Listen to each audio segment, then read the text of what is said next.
What is a capped index? A capped index is a measurement of some type of market that is not skewed by the size of certain components within that market. Like other indices, it is made up of an average of the performance of the individual components within it, such as stocks or other securities.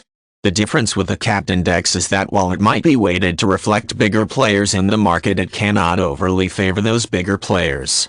It does this by capping the weight that any one individual component has when computing the average of all the components together. Indices are used in a variety of ways by market analysts and investors alike.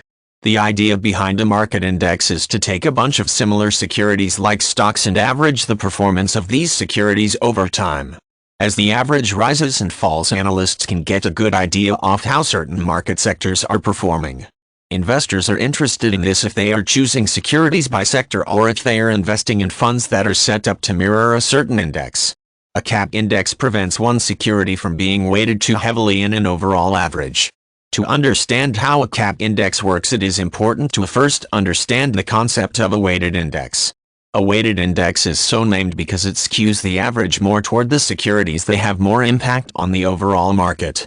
For example, if a certain stock has a market capitalization that makes up 50% of all of the market capitalization of the stocks included in an index, the index would reflect the dominance when the average was computed.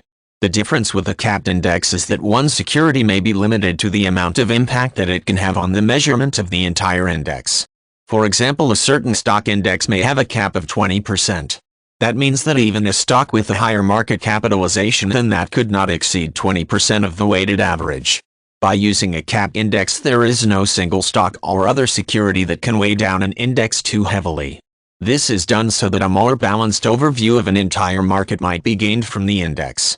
Just because one security takes up a large portion of the market and is performing in a certain manner, it doesn't necessarily mean that the rest of the market is performing in that fashion as well. Capping an index gives a picture more reflective of the actual state of some market sector.